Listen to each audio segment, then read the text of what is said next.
I just want to say before the video starts to make sure to hit that subscribe button. I am actually losing subscribers every day as I am transitioning over into Storybook Brawl content. So if you like what you see, if you want to see more, leave a like and hit that subscribe button and enjoy. This video is going to have a little bit of a podcasty feel, so relax, maybe play some games of Storybook Brawl while you listen to me talk for 2 hours. What is up, everybody? I'm NoLucksGiven, and today we're going to take a look at the Storybook Brawl 64.2 patch notes, the November 8th or November 9th update, depending on where in the world you live. But we're going to read through what new things are coming to the game, what old things are leaving, and what stuff is being changed, as well as my thoughts on it. I have looked through all of this once or twice before, just to familiarize myself with some of the content, make sure I'm not making any reading comprehension errors, but try to give you guys my raw, unedited opinions. Then we can see how wrong I am in a few weeks, or see how right indeed I was. Gonna throw the glasses on for this, just so that we can. I don't have eyesight problems. I just they're blue light glasses while I'm staring at screens all day. Anyways, so we've got a new hero right here. Let's see if I can make him even bigger. Yeah, I should make everything bigger for the video. Maybe this is a little too big. It's a little too big, especially with that Steam thing going on there. Okay, this is perfect. Sorry, we're figuring this out on the fly here. Bam! Okay, now I'm huge. Yeah, this is probably fine. So, we've got Apocalypse, a new hero. When you reach level 6, devour all your characters. Then fill your board with random level 6 characters. So, assumedly, these are going to be plain copies of these level 6 characters. They're not going to have any buffs on them, and they are not going to be upgraded if your existing units were upgraded. So Apocalypse is definitely a hero that you play unlike any other hero, and he's also got 50 health. So similar to Grandmother, who only has a hero power really once you reach level 6, that is balanced by having an additional 10 health, which allows you to lose 2.5 combats in the early game, or like 1 combat in the early game, or just 1 combat in the mid game. Sometimes you take 10 in the mid game. So that is the balance, but the trick is that you don't have a hero power all the time up until that point. But Apocalypse plays really, really different to any other hero, and you really, really want to prioritize XP. Don't know why I blanked out on that. But any time that you can purchase XP, the only reason that you even want to win your combats is, one, to preserve your health total, and then the second reason that you want to win your combats is so that you can potentially win a Falling Stars spell and get an additional XP off of that. For the most part, I feel like, well, 2 things. Any treasures or things that help you save your gold, like a piggy bank, could be really good with Apocalypse. And then I've also heard some people talking about locking the XP that's going to get you to level 6, selling everything, and then buying that XP and hitting level 6. And the reason that you can do that is, even if Apocalypse doesn't devour anything, you still get to activate his hero power, and you still get that full board of 6s. Now, what comps are you going to want to look for once you have Apocalypse? It's going to depend a little bit on what he rolls. You're probably going to be upset at any Lordies that you find, unless you find like double Lordie Echowood. Then you could go for Dwarves, but still, that's going to wind up being pretty risky a lot of the times, just because Dwarves has put so much of an investment in to get to that point. And if you have a Princess White, now she's gone and you're never getting her back unless you like kidnap one of your opponent's Princess Whites or something. Actually, I haven't said any comps yet. I think the main two comps that you're going to want to go in when you play Apocalypse, and probably you're going to start off playing a combination of the two and seeing which is more available. But those two comps are going to be Oni King and Pumpkin King. You're looking for a king. Maybe you could play Storm King if you've played enough spells leading up to that point, but you probably haven't. But yeah, Oni King and Storm King, one of those two kings, and those are both evil monsters, but those are two different directions. Because you can either play, like with Oni King, you really want to be looking for Jorgs, and with Pumpkin King, you can just pick up any evil things you can. I think for the most part, Apocalypse is going to be winning off of Pumpkin King comps, but it's also hard to really win off of him. You're like taking these treasures. It's a very random hero. I think that this is definitely a hero that could potentially scam into like second, third place by rushing XP, and then you've got a board that can beat the lower tiered players in the lobby. But Apocalypse is going to be tough to play. I'm talking a lot about Apocalypse, but it's probably the biggest new thing with this patch, so I think it's where the most interesting thoughts come up for. I don't think Apocalypse is too powerful. I think he's kind of weak. And I mentioned before that he doesn't have a hero power all game until you hit level 6, but unlike Grandma, Apocalypse kind of doesn't have a hero power and then has a hero power for a split second and then continues to not have a hero power again. And the reason that that is kind of important is because everybody else basically gets to play with 4 treasures. They get to play with 3 treasures plus their hero power. And Apocalypse is basically like you're only going to get to play with 3 treasures, but also you don't know what treasures are going to be good because you don't know what your units are yet. So that makes a lot of build paths pretty difficult. It also eliminates any type of scaling comps, and that takes out a lot of different options. So there are specific build paths that you'll want to follow while also playing less treasures than everybody else and not really sure what you're doing. Now, the benefit of Apocalypse is going to be that he will be able to easily create tier 6 treasures. So the strength of Apocalypse is going to rely pretty heavily, and I say easily, but you're only getting you're only getting 7 tier 6 heroes, so you might only have 1-2 pairs if you're lucky. You're not going to get that many tier 6 treasures. You could probably more easily get tier 6 treasures with Wonder Waddle Hero's power or on Peter Pants or something. It's going to be tough to make use of Apocalypse, I think, because you're playing down a treasure. You don't know what treasures you even want, what your build path is going to be. And for that reason, I don't see him being too powerful.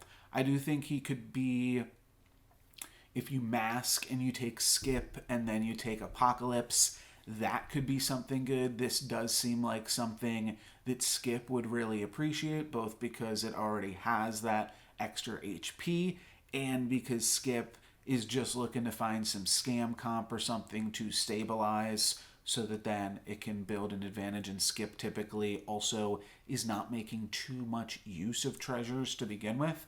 So I see Apocalypse being pretty similar, and I think that it's relatively low power level. Basically, I think that Grandmother is one of my least picked heroes. It's in the bottom 4 or 5. And I would pick Grandmother before I'd pick Apocalypse. So I really don't think Apocalypse is that strong in the current iteration, but I'm excited to be proven wrong. Moving along, we've got a new treasure here as well, the ninth Book of Merlin.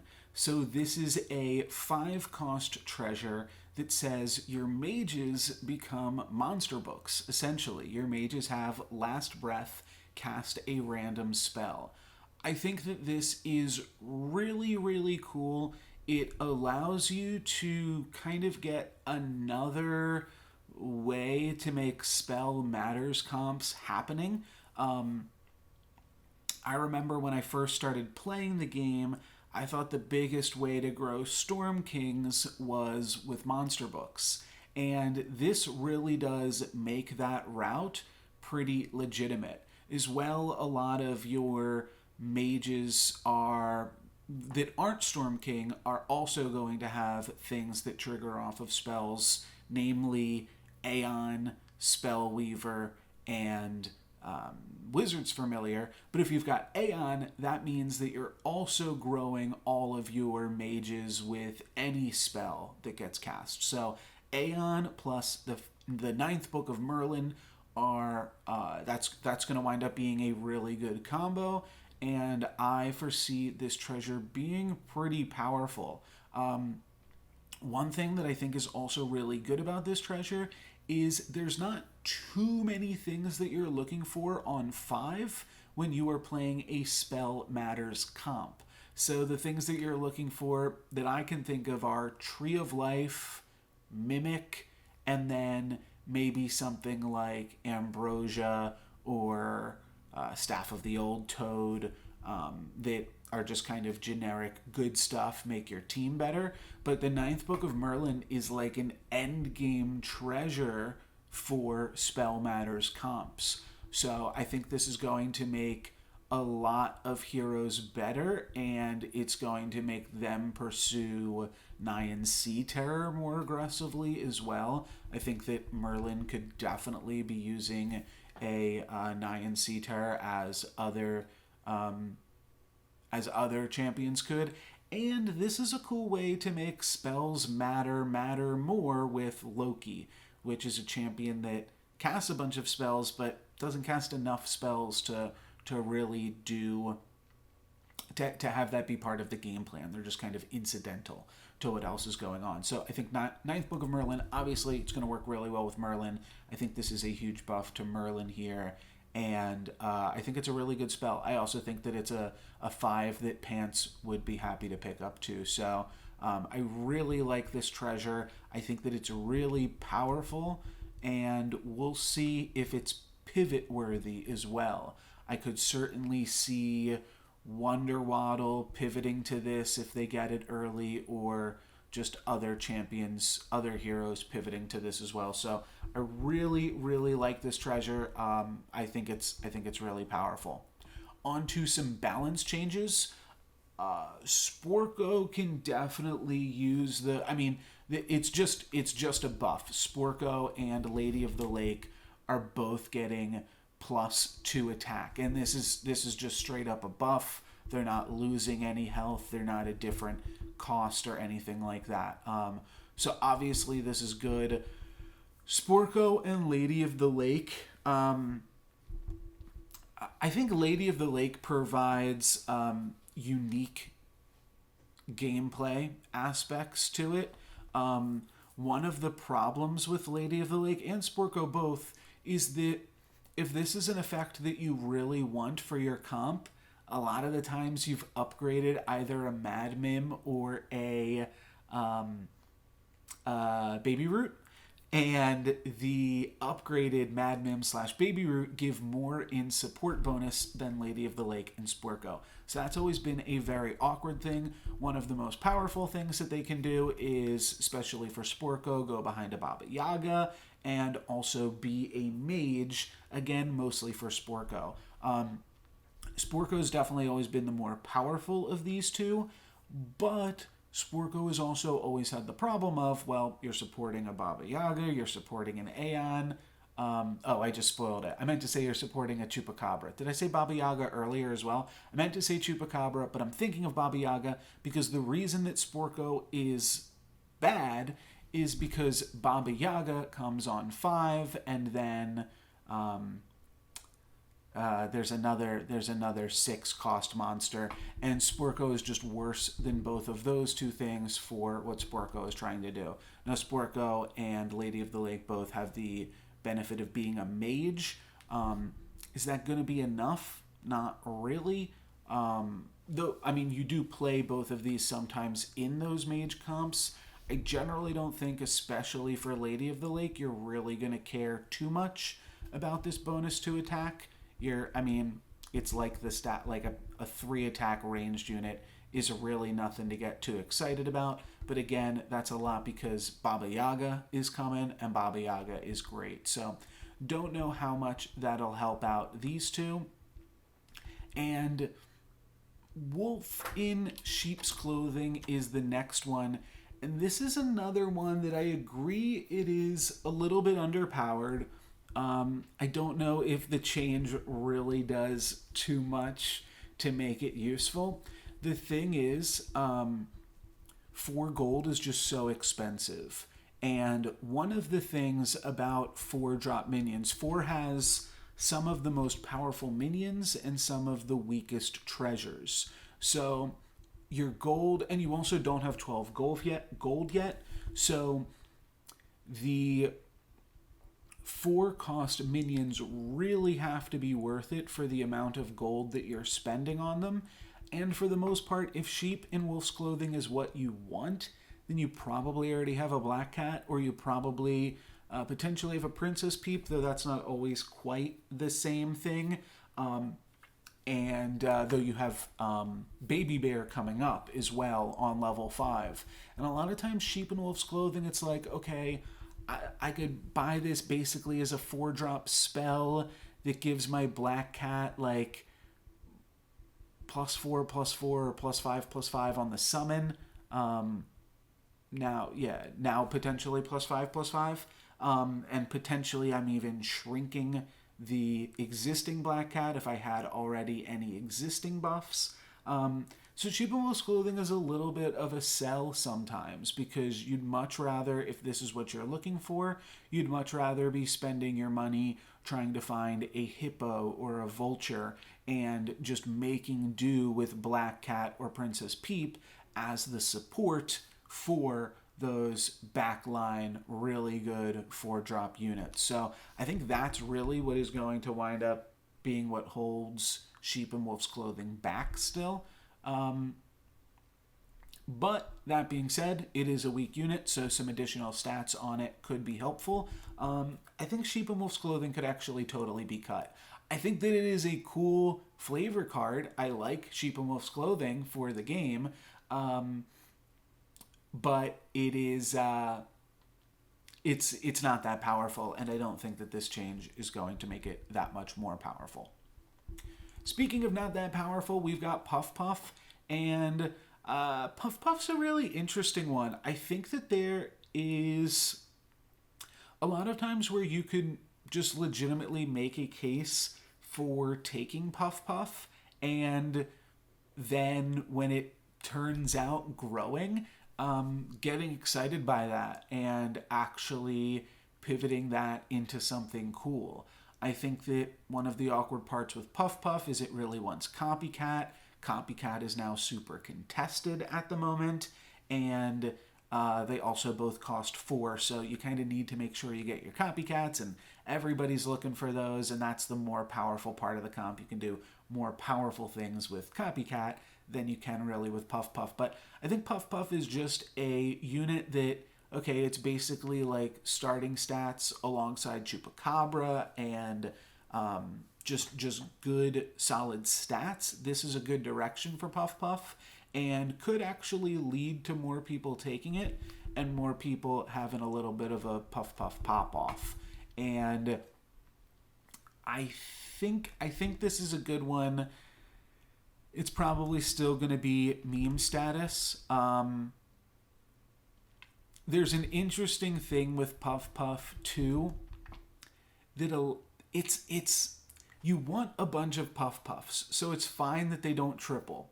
But it would be nice if there was a way to triple them more easily, other than casting a 12 mana Knighthood once you are level 6, because that's really expensive.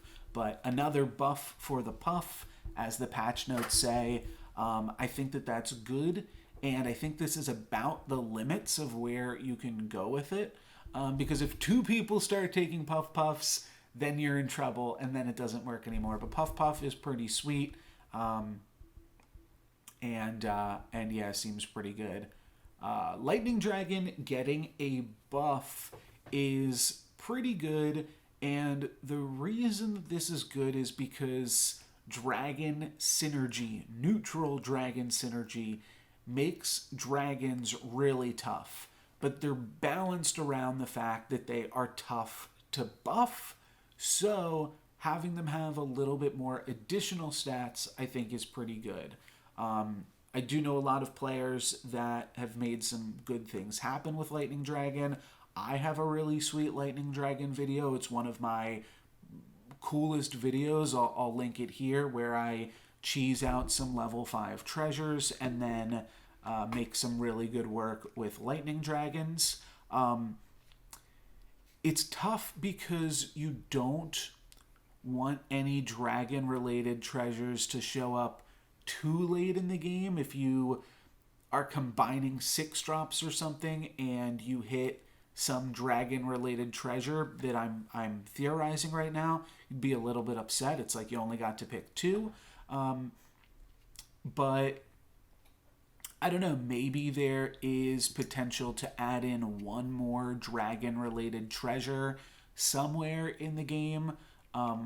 You'd probably want it as a tier 3, so that way Celestial Tiger can copy it, because Celestial Tiger copying Dragon's Nest is one of the better things that dragon-related comps can do.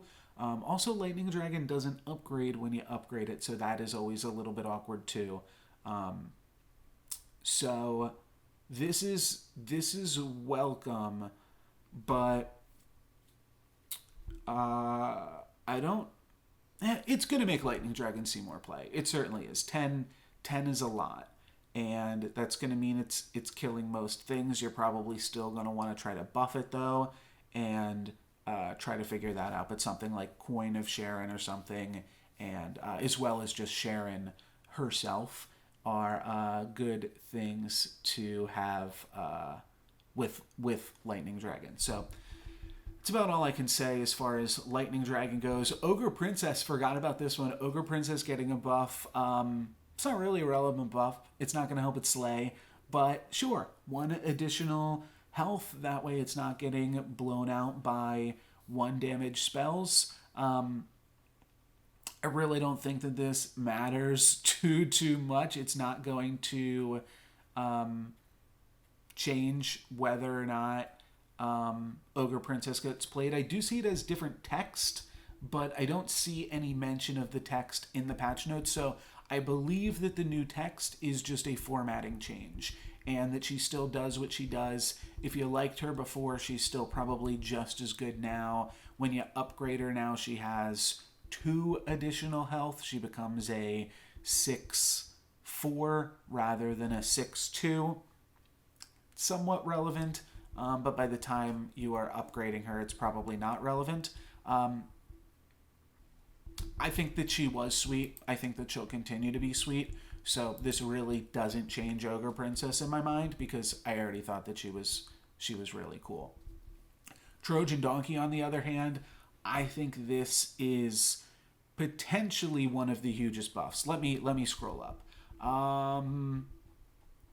Maybe Puff Puff, tough to say, but on a 3-cost unit that has synergy with 2 of the best heroes, being Wonder Waddle and Pied Piper. Now Pied Piper can get you a 3/7 Trojan Donkey, and Wonder Waddle can easily upgrade Trojan Donkey into a 4/12. Those numbers are just insane, and I think that Trojan Donkey is going to be really, really powerful this patch.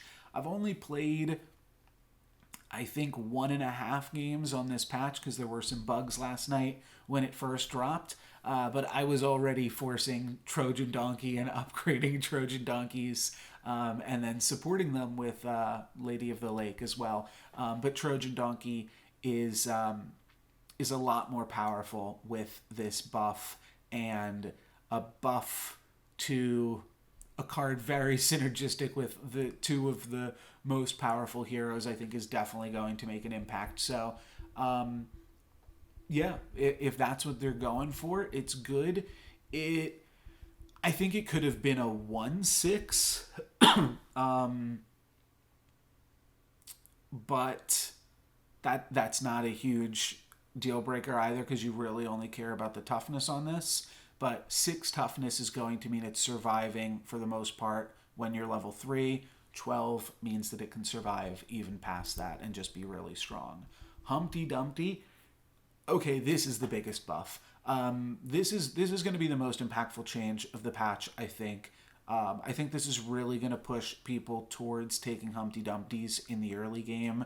It's really going to make the Easter egg treasure matter, and I think that this is a really good change. Humpty Dumpty at the highest levels of play was kind of a meme and kind of a risk, because people would also just be playing such powerful boards.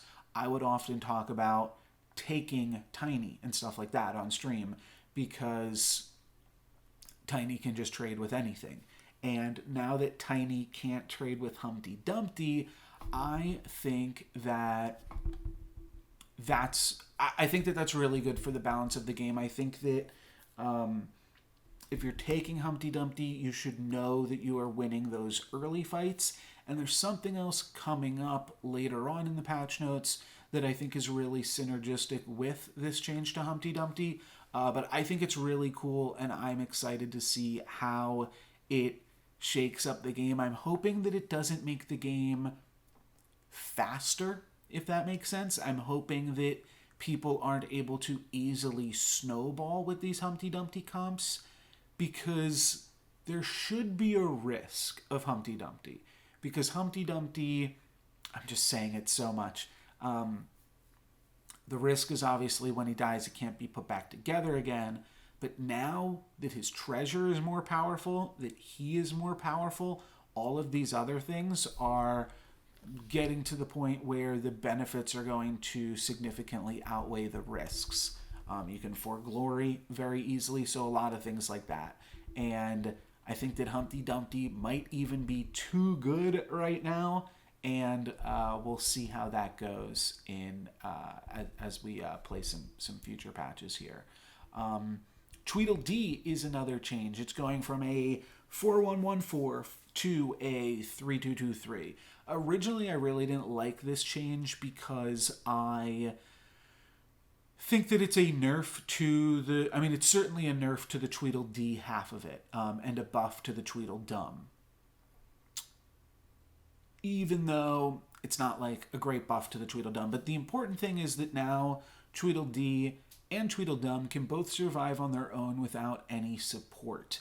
And that's important because Tweedledee was often pretty awkward in comps because it seems like a pretty powerful unit, but you had to support the Tweedledum or it just wasn't doing anything. It was just getting eaten. So I think that a 2-3 is certainly a lot more powerful. It is going to be worse for Trophy Hunter, which Tweedledee was something that Trophy Hunter could often use in the early game to otherwise make use of a useless hero power. It's going to be better, though, on Muerte. It's going to make Muerte a lot stronger in the early game because this is one of the better last breaths. There's one big change, though, that I think really makes this a really, really good change for Tweedledee, and that is Ring of Meteors. And I think that before, often as dwarves, you really want to take a Ring of Meteors if your plan is to force dwarves later into the game. But it's just so awkward because if you want to take Ring of Meteors, then you have to make sure your doubly is supported, you have to make sure your tinies are supported, and you have to make sure your Tweedledees are supported, or you're just getting really, really weak Tweedledums. So now that Tweedledee survives Ring of Meteors, it will just open up a lot more flexibility on your comp. Now, if you need to, you can just make sure that you're supporting your tiny and your doubly, so that way you can at least run a full board of units. Because otherwise, you'd be like, well, if I take Ring of Meteors here, I'm essentially just playing down a unit because my tiny's going to die, and that doesn't trigger Princess White anymore. So I think this is a good change to Tweedledee, actually, for a reason that is not actually mentioned in the patch notes, and I haven't really seen anybody talk about. Then we get to the biggest change, and this is a whirlwind. Just through redesign on it, because this is a huge change, and you might actually miss some of it here. Even though it says, excuse me, it says on the patch notes a big change here. Mummy was one of the best units for skip. So this is kind of a nerf to skip. One of the best units for anybody really just looking to cheese and stay alive and preserve some health. Was also one of the better units on Trophy Hunter and on Muerte as well. So these are some nerfs to some powerful heroes and to some not so powerful heroes. Though Muerte will now be able to pick it up on level 3, and these could wind up being buffs to Muerte and Trophy Hunter. We'll have to see. But it goes from 5 down to 3. It goes from 4 attack down to 2 attack. And the Last Breath deals damage equal to its attack value. So the Last Breath is only dealing 2 damage. But it also only deals it to 1 enemy. So that's super important to make sure you are keeping track of. I really like Attack Matters. I think that is a really cool design space for Storybook Brawl. It also means that buffing up its attack is going to make it easier to get a Slay with Trophy Hunter. So I could see this definitely being an early game buff to Trophy Hunter. Put this on a Mad Mim, and then it's attacking for 5 and then dealing 5 somewhere. You do have to, in terms of when this is attacking or when this is dying, just pay attention to what phase of the game you are. Because if you're in level 4 and people are starting to get these 20 health things, then the Wretched Mummy really doesn't matter. So for that reason, I think that it's definitely a downgrade. We'll see kind of what play it opens up for Trophy Hunter, Muerte, maybe something else that I'm not thinking of. I guess like Krampus, right? Pup, potentially. Fallen Angel. So yeah, those are just some other things. Oh. Evella. Okay. Yeah, that's kind of interesting. So there's definitely Sharon. Okay. Galahad. Okay. Wretched Mummy might wind up being pretty good. That's a lot of heroes that I just named.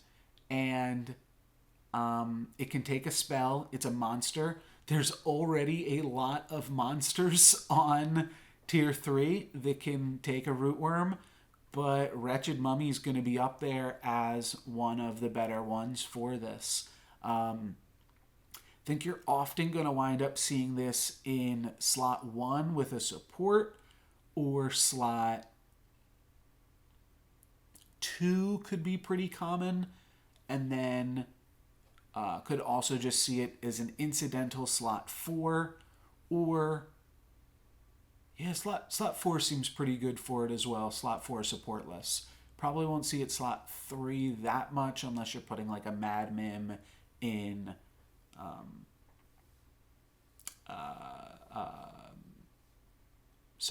6 or 7. But yeah, Wretched Mummy is really interesting, and this is one of the biggest changes. So taking a little bit more time with this one, just kind of wrapping my head around it too. No pun intended there. But let's move on to Princess P. I gotta learn to just let those puns just like slide out and not really pay too much attention to them. as we talk about Princess P. Just like cool guy walking away from explosion after you make a nice pun there. So Princess P's out. Princess P is cut. And they're not supporting Princess P anymore. Very cute, very cute. Princess P, one of the weakest units in the game. I have had it do powerful things in one of my like sweetest YouTube games, which I can't actually remember what game that was. Let me load up my YouTube channel here and see if I can remember just from the thumbnails what I really did to make Princess P work one time. But the problem with Princess P is generally, and one of my friends, Hedger, she put it very well in terms of how to analyze Princess P. I think it was my Sad Track game actually, which is why it's kind of silly. But I think it was my Sad Track game with Sad Track actually buffed, published October 7th, if you want to check that out.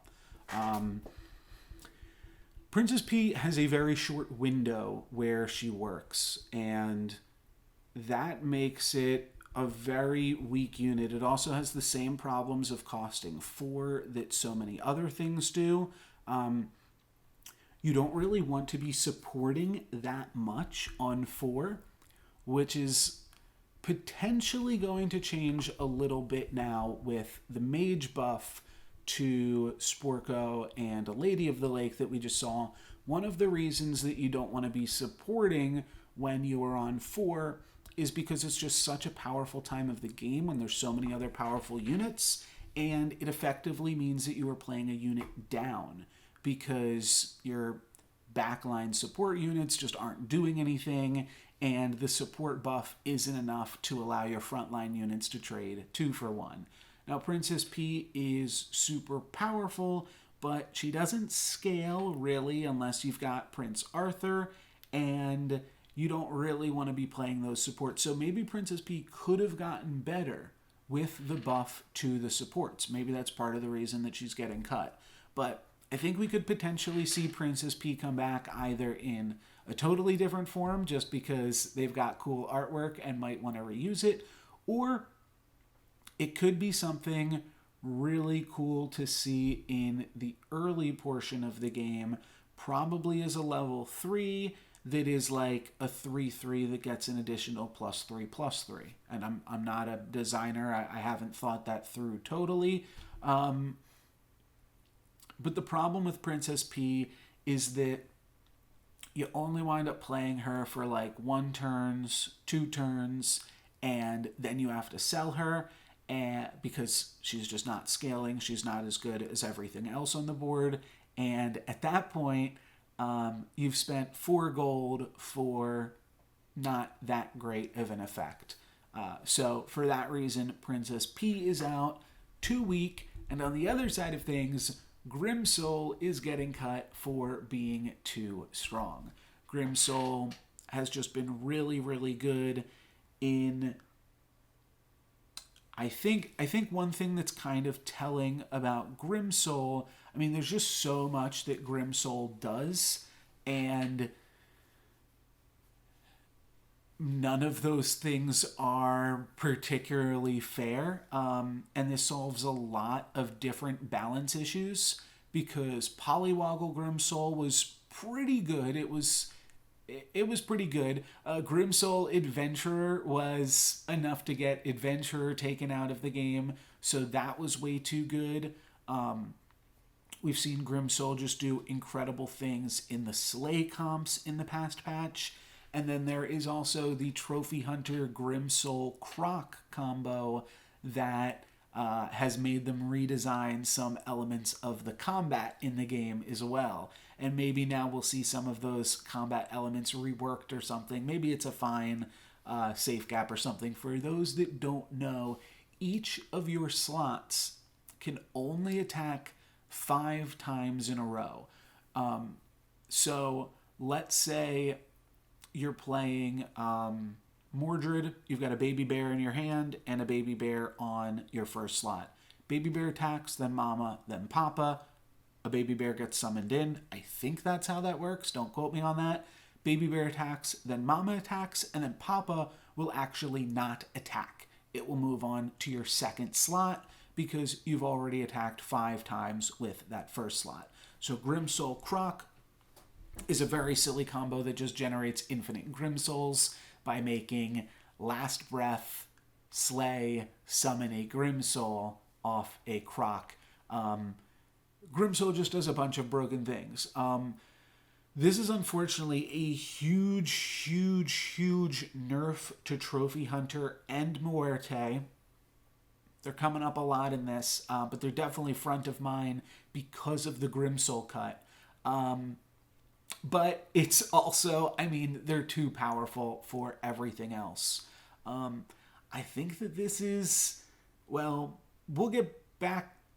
Never mind. I'm not going to say that yet. I'm thinking of Riverwash Mermaid, but Riverwash has been buffed and nerfed so many times in this patch, and you'll see why for that in a little bit too. But Grimsoul was really powerful, and I think, honestly, probably should have just gone a little bit ago because it's really been constraining their development as far as what they've been able to do because Grimsoul's been on the game. So that is, while that's not the biggest buff, I'm trying to think of how many times I've said this in this video, but this has got to be the biggest change in these patch notes is Grimsoul getting cut. I guess I was talking about biggest buffs, right? And I said Humpty Dumpty. Maybe I did say Humpty Dumpty was the biggest change. If I did, I lied. I forgot about I just lied. I forgot that Grimsoul was getting cut. That is the biggest change in this patch until, maybe I'll scroll down a little bit more and say that something else is in another minute or two. But for now, that's Grimsoul. Next, Mordred is going up to 45 health. Zelhua is going up to 45 health. Let me scroll these out here. Horde Dragon up to 45. Muerte up to 45. I know this isn't going to be the best way to display this here, but these are 4 heroes that all have a new health total, and I believe it's only these 4. So this is cool. I don't think that... So I think the first one that you can unpack is Zelhua, and Zelhua makes a lot of sense. When you have 2 heroes that only do something once they're level 6, and they have an additional 10 health, well, then a hero that only does something once it's level 4 should also be able to have a little bit of a bonus here. So I think that's really good, makes a lot of sense for Zelhua. I think that Mordred and Muerte just getting a little bit of extra health as a buff is something really cool, and I didn't really consider it as design space here for Storybook Brawl, but I'm happy and excited that they are willing to play around with stuff like this early, because I think that it could be really good for the game. I think that we could see different heroes come with different starting XP and different starting health, as well as the hero power that they bring. Of these, I think that Horde Dragon is kind of a standout, because Horde Dragon, I think, is already pretty powerful, and I'd potentially, just as far as being compared to some of the free heroes. And I get it, though, because Horde Dragon doesn't have an onboard hero power like the other free heroes do.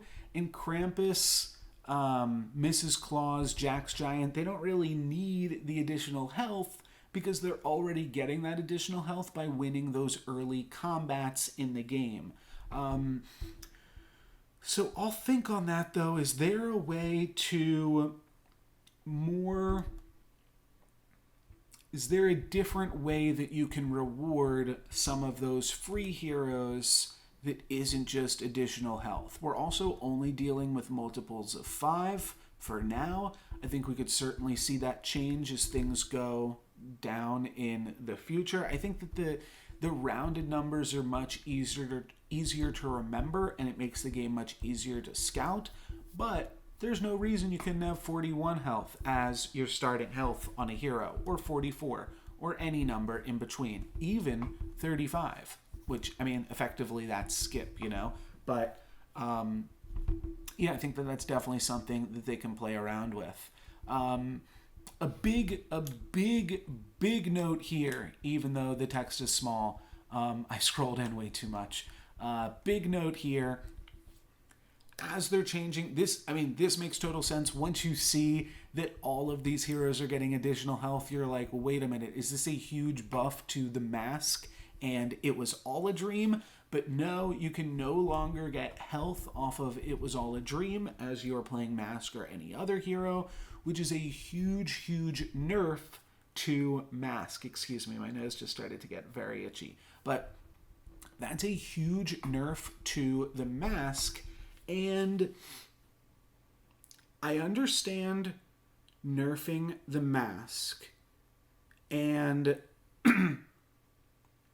especially as the extra 10 health becomes a lot less of Grandmother's identity, because previously her identity, really half of it was that she had this additional health, and I always thought of it as like, oh, a sweet grandmother baking us cookies or something like that, giving us some extra sustenance for the battle. But that's no longer part of her identity, which I do think is kind of awkward. I think it's fine to nerf the Mask, but I think what I'd like to see is some kind of spell, and it can be expensive and it can be rare. It can obviously be like a level 6 spell, but the fact that a big thing is there's only 3 ways in the game now to gain health, other than when you in the hero selection screen. There's Ring of Regeneration. There is, I think it's just called Health Potion, the 1 mana, you can cast another spell this turn, and then the spell where you devour a creature and get health equal to its level. But the thing about gaining health equal to its level and the Ring of Regeneration really only works in the early game, and I just can't remember the name of that spell. Apologies, but I know what it looks like. It's like I think it's is it X marks the spot? I don't know. I think it's a yellow map with an X on it and then a green background. But I'll flash it up on the screen here as I'm probably annotating this video a little bit where I can remember to do so. That spell disappears once you hit level 6. You can't find spells that give XP anymore, which means you lose out on some big life gain in the late game. And I would like to see just one more spell that just gains life. And I think as a way to balance it, you shouldn't be able to cast another spell after it. So you'd have to choose between that and Pigomorph, or some other spell in the late game. But maybe like 7 coin gains 7 health, or you could make it a little bit more powerful even, so that the juice is worth the squeeze. The 10 health was a lot. A lot of times for It Was All a Dream, you're getting 10 health for 4 mana, but it was random. You couldn't guarantee it. Maybe that's what the spell needs. Maybe it needs to be 5 coin, gain 5 to 10 health randomly. Maybe it allows you to devour a creature. Now, it can't allow you to devour a creature because once you do that, then it becomes a targeted spell, which would allow you to hatball with it. You can't allow it to be a targeted spell. I definitely understand that. Just for balance purposes, that would make hatball really, really insane. But I would like some way to gain health in the game, because I think that just provides an interesting strategic decision that I think is fun. You don't want super long games, but I think that could be fun. Or 7 mana, Is that too crazy? No, that would be too crazy. Like 12 mana, you don't take damage this brawl. That would be nuts. That would have to be 12. That would almost have to be. Oh, what if you do that? What if you make it like a. What I'm theory crafting here. I'm getting excited. But what if you make it so that, like, in order to play the spell, you've probably got to sell a unit or two, and you might even have to lock the spell in the shop. But like 15 mana, you don't take damage this brawl. Could be interesting. Could be fun to play with for a second, and then I'm sure people would wind up hating it. But you can't really roll into it, and if you sell too much to make it happen, what would we call that? So it's like last chance. I don't know. There's a lot of different fun flavor things. Call it stroke of midnight. Call it I don't know, something about hanging off of a cliff or something like that. Just call it cliffhanger. Oh, that's a good name. Okay, let's move on to other hero changes. These ones I thought were pretty straightforward. I actually predicted them despite not playing on the beta. They just seem like, yeah, Miri was really powerful in a lot of the high-level lobbies and in the low-level lobbies too. Sir Galahad, also extremely high pick rate in those high-level lobbies. So just take one attack because both of these effects are buffing out 4 and then 3 points of stats respectively. Just take 1 point away from that somewhere, and I think they took the right point away from both of these. I think that I never really loved Sir Galahad, and I think that makes it pretty weak. And Miri is tough because Miri can easily just not work. So it doesn't really feel like Miri needs to be nerfed, but it was pretty powerful too. So I understand it. I basically saw both of these coming. This one could also definitely have predicted because Skip is super powerful, and starting with only +2 XP rather than starting with 3 is a huge difference on Skip. I remember in one of the Storybook Brawl tournaments, the topic came up, and I can't remember who was casting, but I believe it was LSV, and they were talking about, okay, well, how much health points would you pay for an XP, for 1 experience? And Skip is often, he's 3 experience. And the answer to that first question is really important to figure out because it's probably right. You could pay gold for experience, you could pay time for XP, or you could pay life. And Skip pays a little bit of gold, time, and life. Pays a little bit of all 3 because that's what skipping your first round does in terms of the tempo of it all.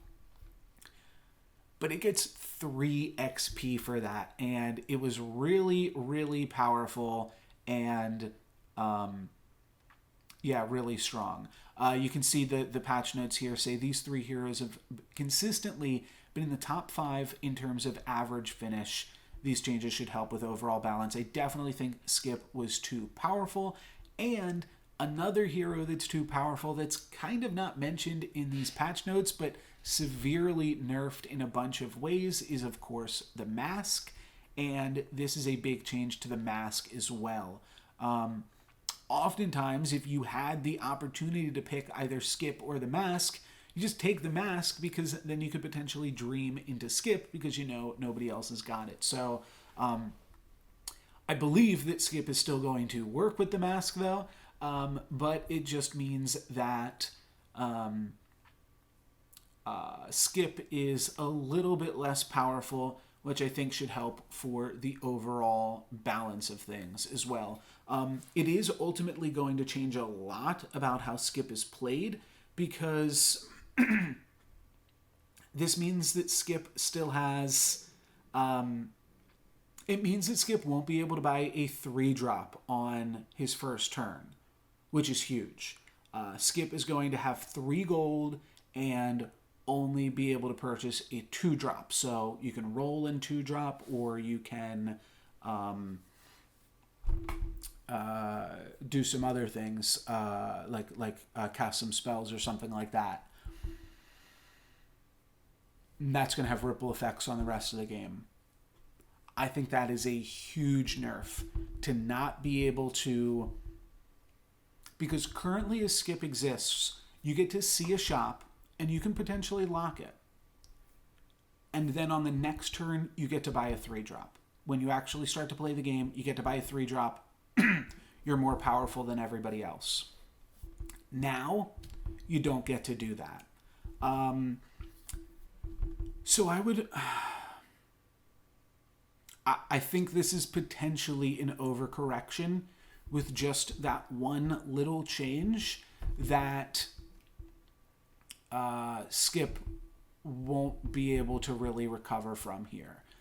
Because I think that being able to have 6 different looks at potential 3-drops, because you can lock that first shop, is really, really big for what makes Skip important. And I think that they need to figure out something else for Skip. I think at this point, honestly,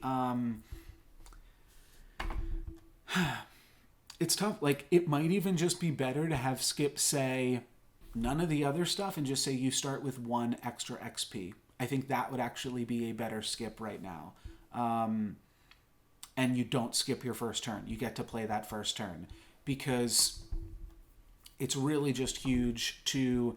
Now you're effectively, like, the nutty skip draws that you were able to have before, where you picked up a Lucky, or a Prize Pig, or a Vampire, or... Now it could have been Donkey. Some of those really powerful 3-cost units, those plays just aren't available to you. So that, plus the removal of Mummy, I think that, and the actual fact that Skip is going to hit 6 one turn later, all just combines to make it so that there are a lot of nerfs for Skip here, and that definitely scares me as far as Skip's chances are concerned. Let's move on to the Cursed King. Now, I think we're going to look at some of the weaker heroes, or maybe this is just really the Cursed King here, as one of the weakest heroes in the game. +1 gold and take 1 damage each round, stopping when you have only 1 health. Becoming take 1 gold each round, but if you don't cast a spell with that extra gold, you take 3 damage. So this is a huge, huge change for Cursed King, and I think Cursed King is still incredibly, incredibly weak, and I'll break that down in a second. But this also just totally fundamentally changes what Cursed King even does, because now you, like, a lot of times have to buy a spell, and sometimes you'll be able to get a spell for free, but sometimes you'll just be using the gold that you get from Cursed King to buy a spell, which just kind of makes Cursed King a weirder Loki, which in theory is pretty good. It's a Loki with some more flexibility. It's a Loki that can potentially hat ball or do something like that. But I don't love it. And here's one of the things I want to think about. And I understand that 1 gold in the early game is so much more powerful than 1 gold in the late game. Even though 1 gold in the late game can, like, help you roll for 6s or something like that. Though in the Cursed King's case, that 1 extra gold has to be spent on a spell or something. Otherwise, you are taking 3 damage, which is a little bit annoying. But I brought up earlier that every hero power is like an additional treasure. The easiest comparison is probably like Coin of Sharon and Sharon. Coin of Sharon is a 4-cost treasure, so that would make Sharon's hero power herself, probably like a 2.7 cost treasure or something like that. It's certainly not as powerful as the coin, but that gives us a ballpark, and it's a little bit worse. So let's put that at like 2.7, okay? Wonder Waddle is pretty similar to Dwarven Forge, and Dwarven Forge is a 4 cost treasure, but it also cares about a different subset of things. And animals, I think, are more powerful than dwarves by a considerable amount, and there's also just more animals than there are dwarves. So I think that Wonder Waddle's hero power is probably worth 5. You wouldn't actually pick it up as a 5 cost treasure, but if you could pay some amount of gold for it, if you could label it as a treasure, then it would probably be a tier 5 treasure. And I bring that up because Cursed King's hero power is worse than Spinning Wheel. It is worse than a tier 2 treasure. And Spinning Wheel is decently powerful for a tier 2 treasure, but still, a hero power being worse than the lowest tier of treasures in the game, I think is pretty embarrassing.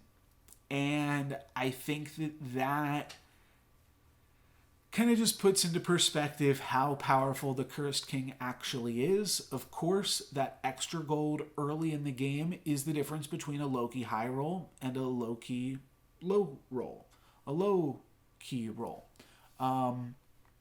It's the difference between a high-key roll and a low-key roll. There you go. I'm not editing that out either. 1 gold in the early game can certainly be a big difference, but it's not that powerful as the game scales. And if you forget about the Cursed King, typically when you're level 6, a lot of times, I won't even say typically, so there's a lot of times where you don't buy that treasure. And those times are going to add up. And the Cursed King typically, I mean, if you're getting to that end game, it's taking some damage throughout the game. Cursed King's going to wind up dealing about 21 damage to itself. They're trying to balance health around gold while also giving the weaker characters more health, but they don't want to do that with the Cursed King because then people won't take the damage part of it seriously. But Cursed King still seems pretty weak here. I've heard the comparisons to Loki. I think Loki, this is not. Loki is often generating at least 2 gold a turn, and then into the late game can easily generate more than that, with a huge drawback. But Loki always is just buying XP randomly too. Cursed King, you got to pay full price for your XP. It's worse than a tier 2 treasure. Beauty is a big change. Your evil character, so used to just care about your monsters, Beauty and the Beast, but now it cares about all of your evil characters, and it turns them all good and makes any reference of evil characters into references of good characters. Someone has brought up shoulder fairies, which I think is really cute and pretty cool. I think that I've heard the devs say that Beauty's influence now can always work, and I'm not sure how. I guess because Beauty's influence now just reads turn a good character good and give it +4 health. If that's the case, that's kind of cool. And I think thematically and stuff, Beauty is still doing something cool here, and it's going to eliminate a lot of those things. Like it says here in the patch notes, the Great Pumpkin King, one of the best evil monsters, did not work previously with Beauty's hero power.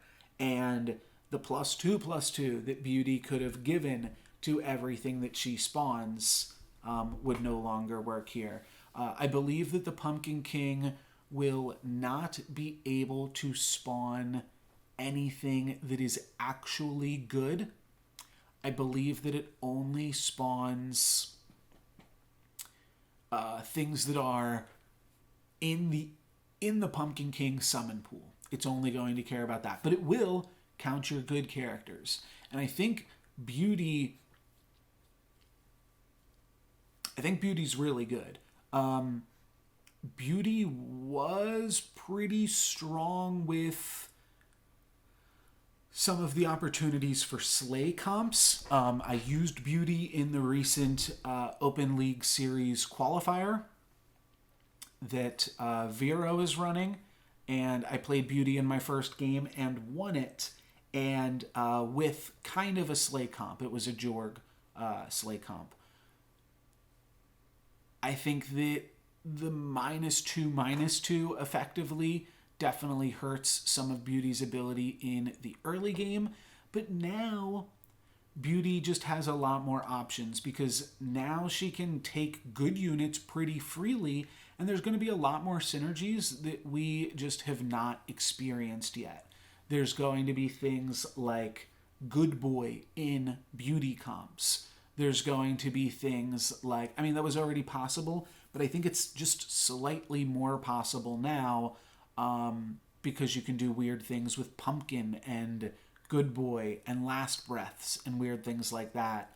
What was the other one I was going to say? Yeah, I mean, Shoulder Fairies, I think, could certainly be big. You can just, like, Fairy Godmother can now, well, I mean, I guess it always could, but now it can work with all of your evil characters. And that is a lot more than just the monsters. That's the point. That it was previously only monsters that it cared about. And you can play, like, Evil Witch of the East or whatever direction that goes in. I haven't fully thought over Beauty, and I think that kind of shows in my analysis here. This is still kind of rudimentary analysis. Maybe I should go through and really look at, okay, what characters are evil, what characters reference evil things, and how are those impacted. Queen of Hearts. Seems like Queen of Hearts could be insane on Beauty. Literally all of your non-neutral things pump it, which doesn't make it any better. It just gives you a lot more flexibility. It means that you can play Shorewood Sure Shot. You can buff it with a evil witch, bad witch of the whatever. And then the Shorewood Sure Shot, when it dies, will trigger the Queen of Hearts. And that, I think, is all really powerful. And honestly, this change just seems like a lot of fun. I think it's something that people have kind of been asking for. Like when you think of Good Boy getting an evil twin copy, stuff like that. People just want to see cool, unique interactions, and this will definitely make Beauty a unique hero, and I think a lot of fun to play. So just for that reason alone, I think it's really cool. And I also think this next change is really cool. Potion Master now only gives +1/+1, so less powerful in the early game, but your shop selling an extra spell is really awesome. Really powerful, really good.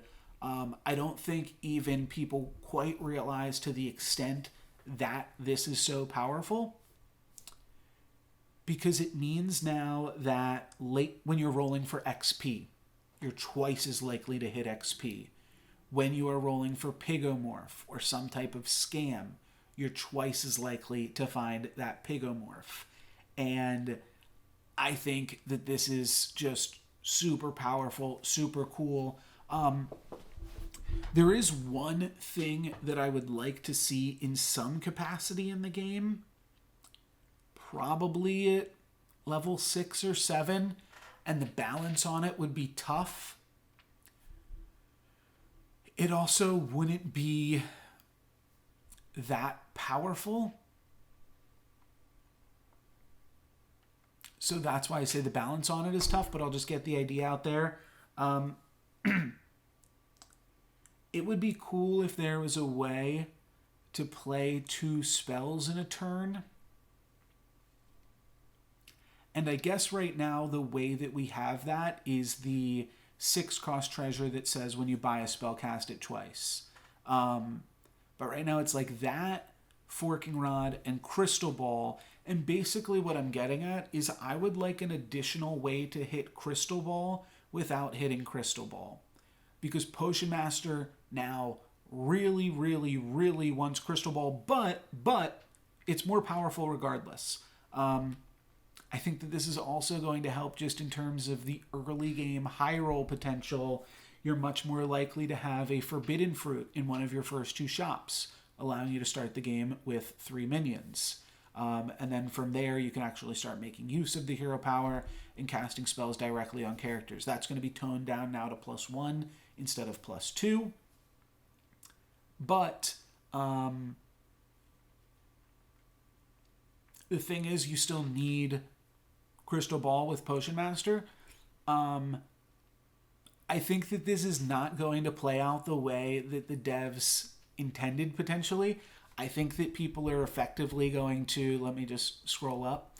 I think that people are essentially going to play Potion Master like this.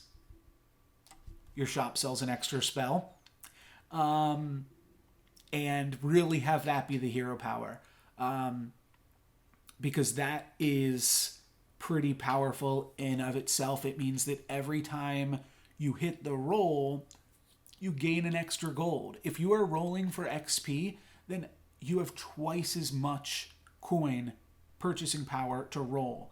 And that generates way, way more gold than silly little Cursed King up there. I think Potion Master is going to...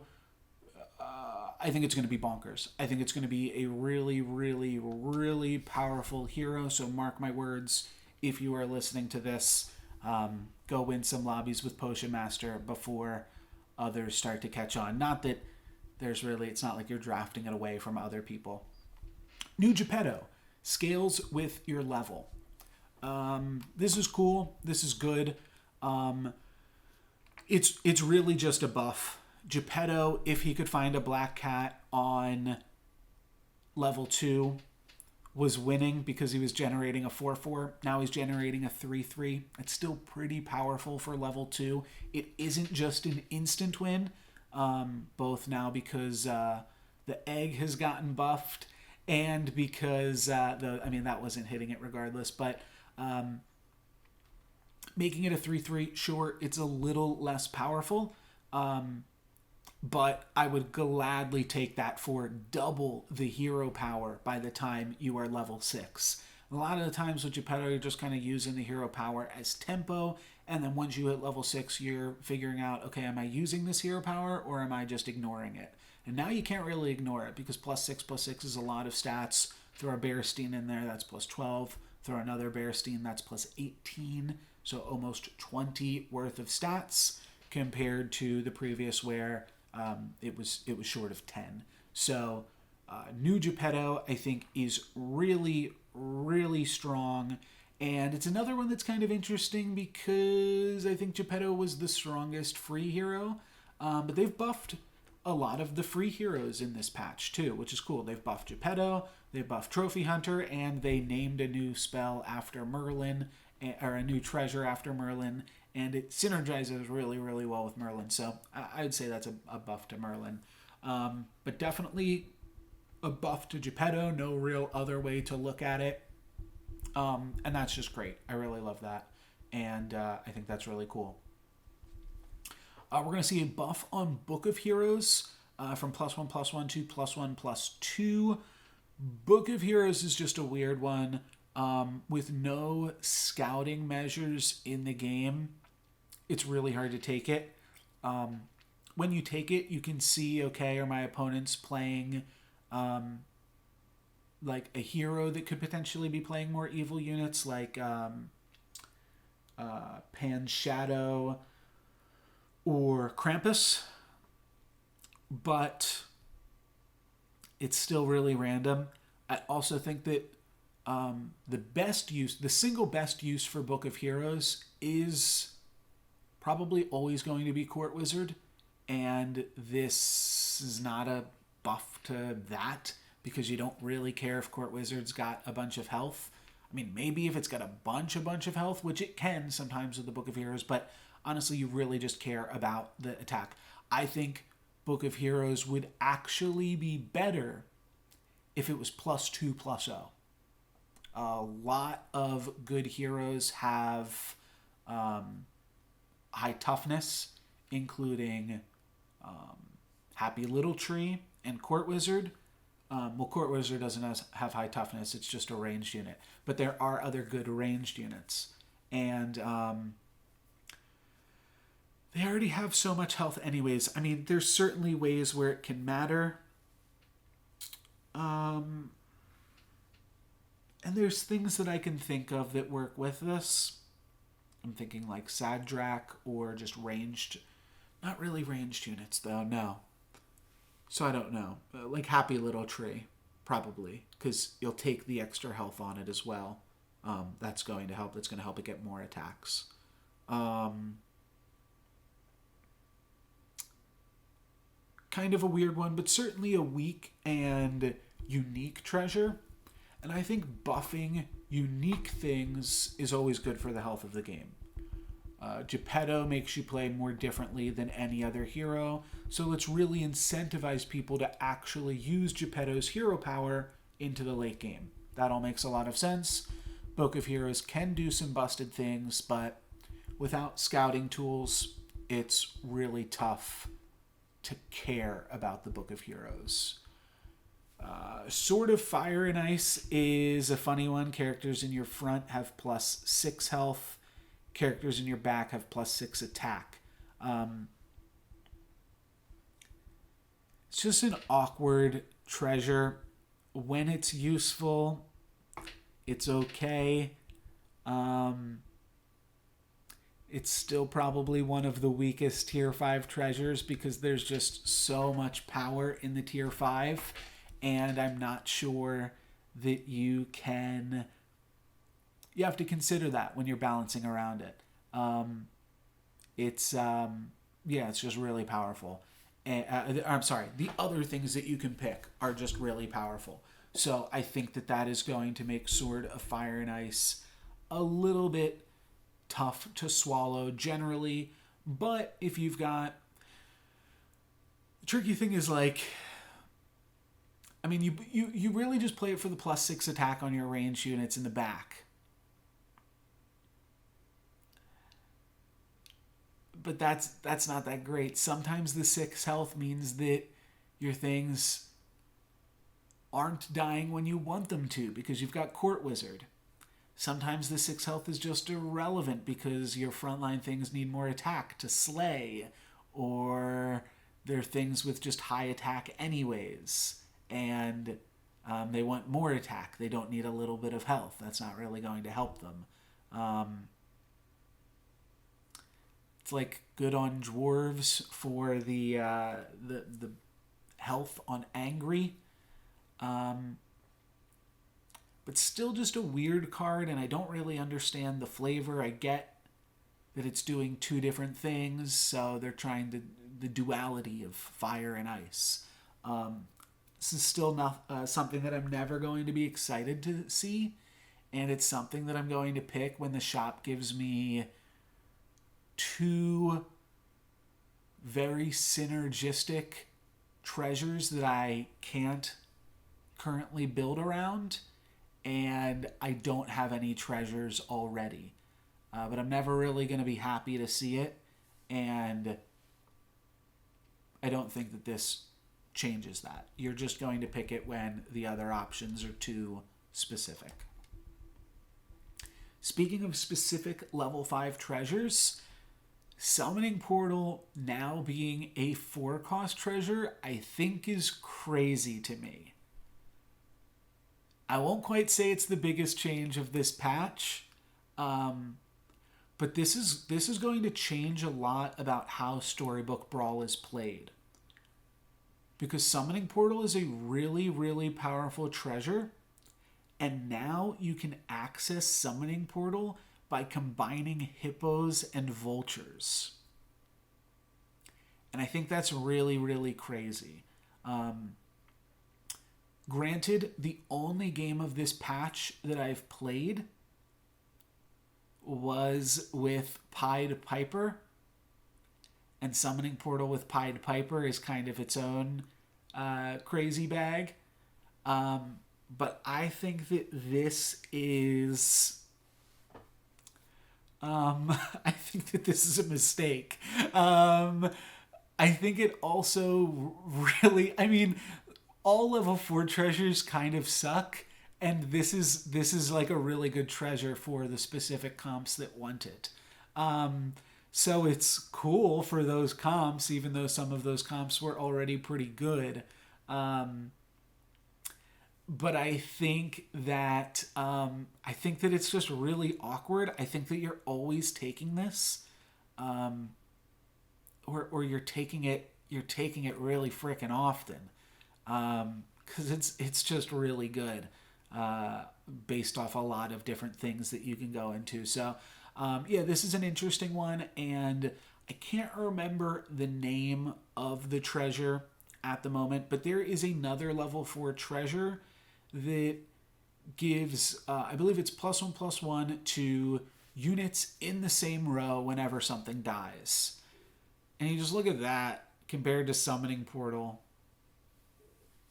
Like, when is that treasure ever getting picked now? You just, like, skip it so that you can potentially roll for more Summoning Portals on 4. Maybe it's a balancing thing because now you can't Nyan Tiger for it. But now you can get it as 3 blind mice as Wonder Waddle. And then you're playing Wonder Waddle and you can upgrade a donkey super easily. Like, yeah, all of that seems insane.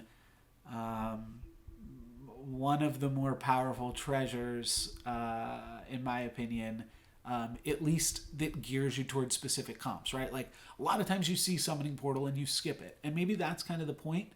Maybe that's why they didn't want it at 5, because maybe the data showed that so many people were skipping it.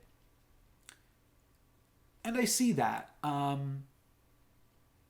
But yeah, at 4, I think it's ridiculously powerful.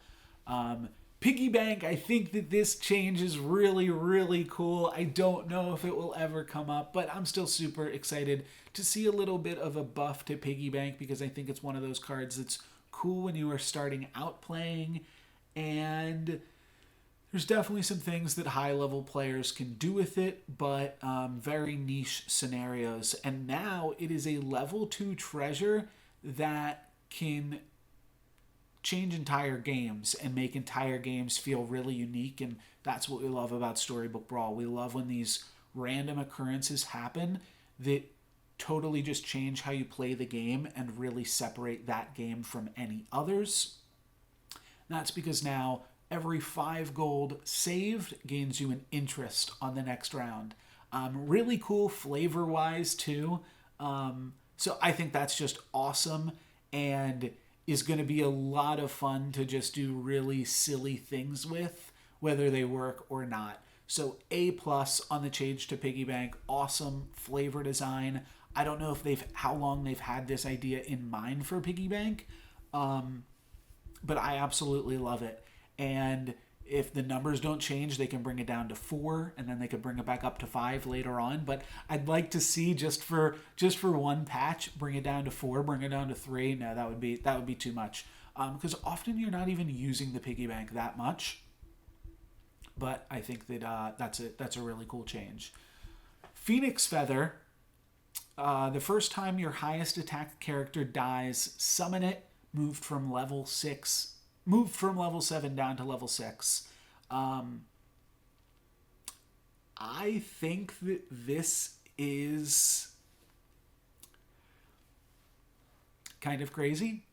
I don't believe that I have ever played while Phoenix Feather was a level 6 treasure, but I have seen that it used to be, and then it was moved, and now people are saying, like, okay, well, now that Magic Sword's no longer there, maybe it's not as big of a deal. We can put the Phoenix Feather back in 6, which gives 6 another powerful treasure, and means that you're not abusing it with magic sword in the exact same way, because that would be crazy. Still think this is pretty powerful.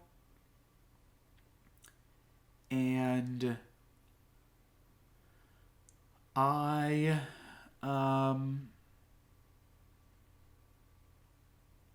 I mean, it's just, sorry, getting a little bit tired. We've been going for a little bit here now. But the fact that this is a level 7 treasure that you sometimes pick, and now it's going to be showing up at level 6, pretty cool. It's just a weird card because it is kind of win more, which is important. There should be things in the game that allow you to push your advantage. It's not going to be something that you can just take as that one guy, for instance. The new guy, the Apocalypto? I think it's just called the Apocalypse, right? It's not something that you're going to want to pursue that heavily as the Apocalypse, because you need your treasure to do a little bit more for you.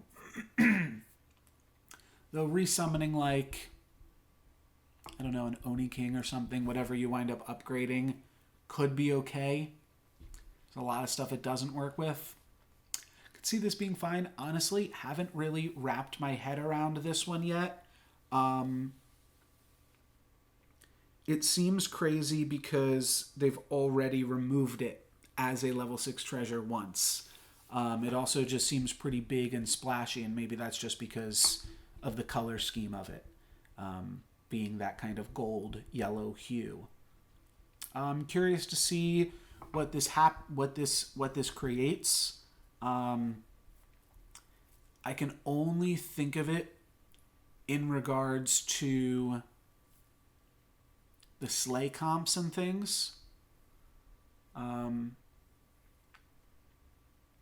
I believe that the way that Phoenix Feather works, correct me if I'm wrong, but any in-combat buffs stay on the creature, aka Echowood Shoulder Fairies.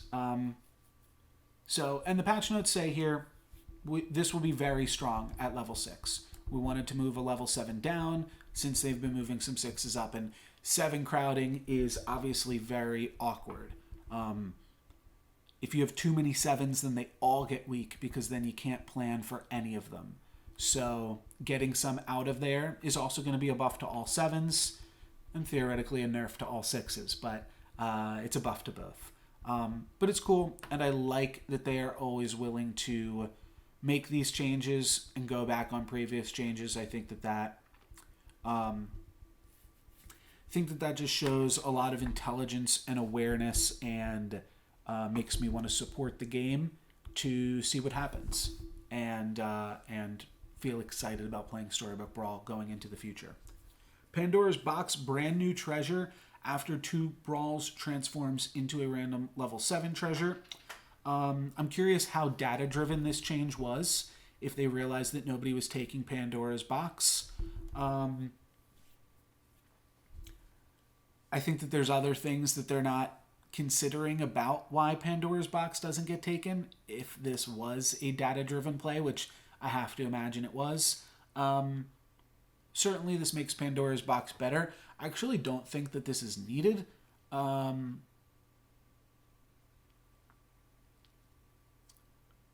Because I think that the times that you take Pandora's Box were more specific.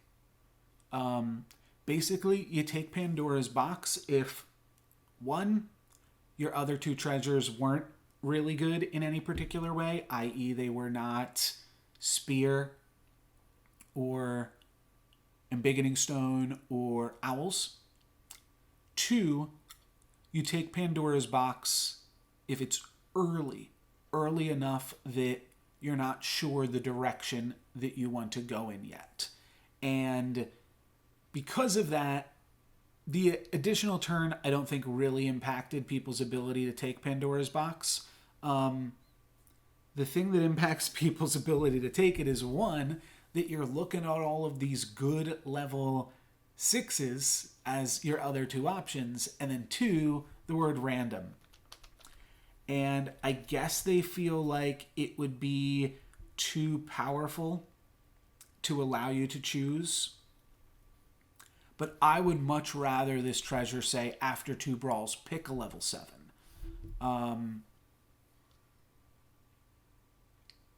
Because, and maybe that would work awkward with Mimic, because they're changing how Pandora's box works with Mimic. I'll get to that in a second, I believe. But I just don't think that Pandora's box... I don't think that that was the problem. I know that this makes it better. I know that this makes it more of a late game pick. But you do random treasure, and then you get like Black Prism, and you are just like not in a comp that can make that work at all because you don't have Crystal Ball or something. Or you... And Black Prism without Crystal Ball, like that's my... I think that Black Prism should also just allow you to cast 1 additional spell or something like that, as far as what I was talking about earlier, because that's part of my problem with Black Prism. It only works in these very niche case scenarios, and when it does, oh boy, does it! But when it doesn't, it's just very feels bad. There's other treasures that you can get with Pandora's box, like you can get a mirror in a comp that just really isn't set up for it. You can get a round table in a comp where it just does absolutely nothing because you've been linearly scaling the entire time. So I think that's the problem with Pandora's box, but we'll see if this helps it to make an impact in terms of just people picking it up, but I imagine it won't, because now you're going to be looking at Pandora's box or Phoenix Feather, and you'll say, "Oh, I'll just take the Phoenix Feather. That sounds great." So I don't see that being too big of a change. Harvest Moon being cut, biggest change this patch. I'm kidding. What did I say was the biggest change this patch? Grimsoul. It's got to be Grimsoul. I think Grimsoul is definitely the biggest change, but both of these are Slay Matters things. They are really coming down hard on Slay, which was an oppressive strategy in the previous patch. And Harvest Moon was just way too powerful. It was powerful enough that they intentionally did not make it work with Mimic Chest. And now it's just gone from the game completely. It was breaking too many rules. I understand it had to go. I thought that the Riverwash Mermaid, Harvest Moon synergy was really cool and actually really good for the game because it provided a new moment of discovery. I can understand how that would be frustrating, but I think the discovery that it brought to the game outweighed that. But I can also understand how it wasn't fun. So, we get it. Players take turns attacking, but they buffed the dragon. We get it. They even call out Medusas in front of Riverwatch Mermaid. I disagree. I disagree on that point. I don't think it was too frustrating. I think that it was an interesting and cool discoverable mechanic. But agree to disagree. Gigantify and Hugify cost 1 less. They were too expensive. Yeah, they needed to cost 1 less. Hugify is really good. It was really good. It still remains pretty good. But at 5 mana, a lot of times you just couldn't afford to play it. So I think this is good. I think that Stone Skin getting the buff and Burning Palm getting the buff. Again, like Burning Palm is going to be better because you can put it on ranged units and stuff like that. I do not think that Burning Palm needed the buff, and I don't think that Stone Skin needed the buff, but now maybe people play these spells. They're just awkward because they're free when you're hatballing, so they've just made that part of the game even better. That's really the only time that you're playing Stone Skin, but they're trying to incentivize people to play it in other times, which I understand. And yeah, I mean, it could certainly help. I don't think that these ones really needed changing, though. I think Burning Palm was probably undertaken. Flourish certainly could use a little bit more of a buff. I don't even think that this really changes too much for it, but you're just happier to now play these spells when you are playing either Cursed King or Potion Master. So for those reasons, all of these changes are good. And then Blessing of Athena. Yeah, you're never casting this unless you're Loki or in a really... I mean, I have, but you don't want to. So making it cost one less seems to make some sense. Cat's Call, now only being accessible at level 4, is actually a huge nerf to Loki, because Loki grabbing a free Cat's Call was not fair at all. A lot of times, other players can't afford to cast it, and now it shows up at the same time that Hippo shows up, which provides a really interesting incentive to Cat's Call and makes it fair and just removes the ability of Loki to high roll with it. Mix-a-Wizzle was a really powerful spell, and I'll make this a little bit bigger so that players can take in all of the changes here if you haven't already seen this, but used to be transform a character into a random level that was a random character that was one level higher than your hero for this brawl only. And that just meant that if you were level 5, you transformed something, it became a level 6 unit. And if you transformed an upgraded unit with some buffs on it, it became a level 6 upgraded unit with those buffs. Really, really, really powerful. Now you can cast in another spell after you've cast a Mix-a-Wizzle. Seems powerful, but it only transforms the character into one level higher than that actual character. So that's a huge nerf for Mix-a-Wizzle. It's going to mean that your ability to like Hatball his pants is completely unaffected by Mix-a-Wizzle, and it actually makes it a little bit stronger for Peter Pants because he was only getting level 4s anyways, and now he could potentially get level 4s, and now you can Mix-a-Wizzle the same unit and actually send it up the chain. I think that that's really cool. I think Mix-a-Wizzle was way too powerful for 1 mana. They either needed to make it like a 4 or 5 mana spell. It was really that good. It could just totally turn brawls by itself. But yeah, I think that this is really cool, and it's definitely a little bit of a nerf, but the other thing that's cool with this, considering the fact that it allows you to cast another spell this round, means that even without Crystal Ball, you can try to find a True Love's Kiss. So that's really cool. We could potentially see some Potion Masters Mix-a-Wizzling and then True Love's Kissing and doing some really fun stuff with that. So I think that's a really, really good change and good for the game.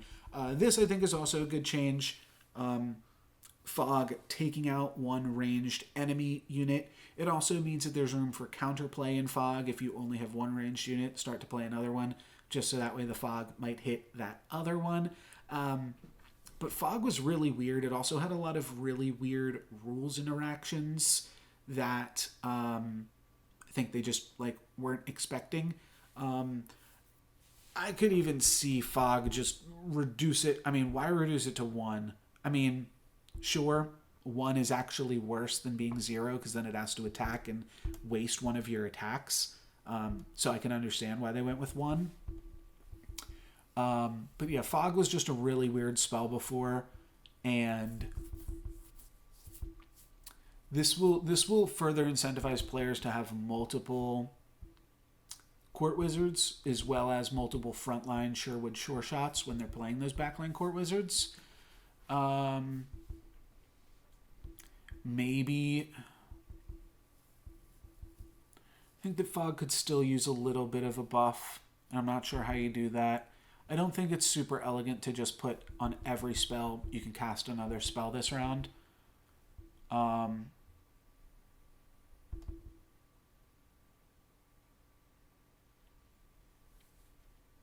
Maybe like you could cast another fog this round and you'd still have to roll it and find it.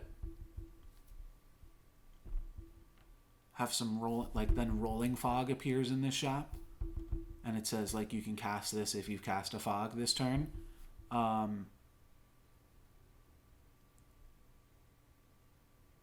Some way to deal with just like oppressive ranged comps that are just like otherwise too powerful, but you don't want somebody to just be able to destroy your entire comp with spells either.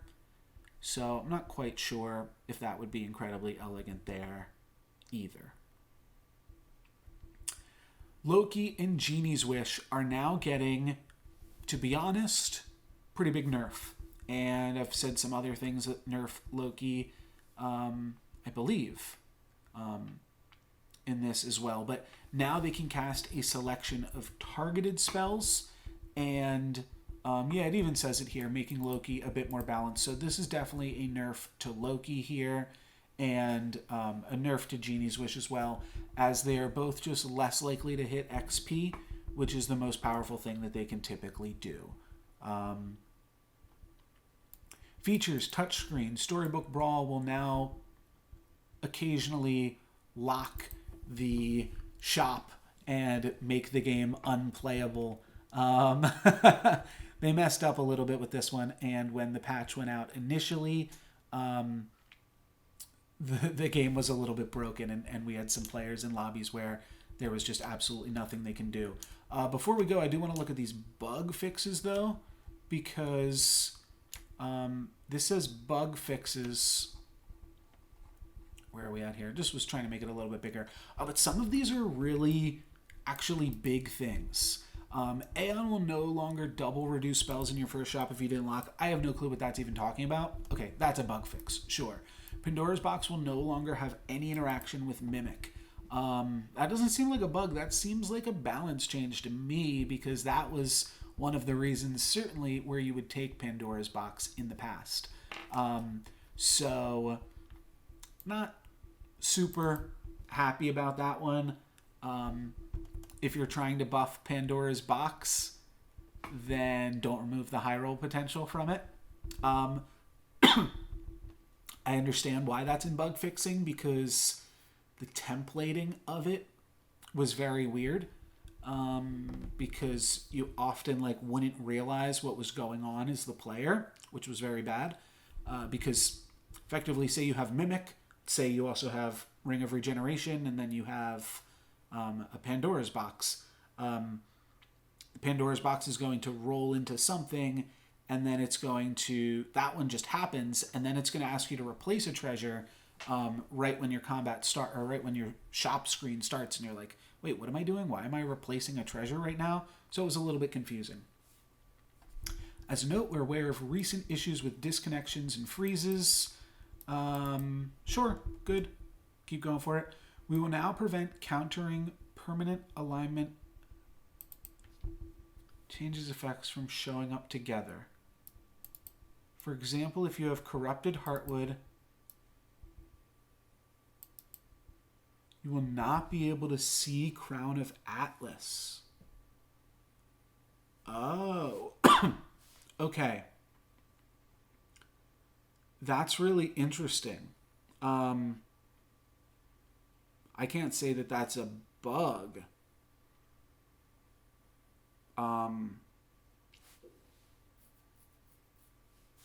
But that's interesting.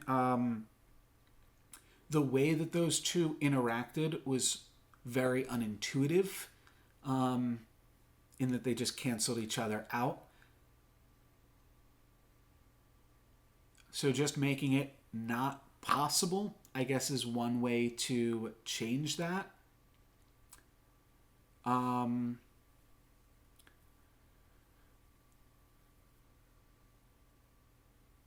Yeah, that's curious. And now I'm just thinking about how that works with beauty. I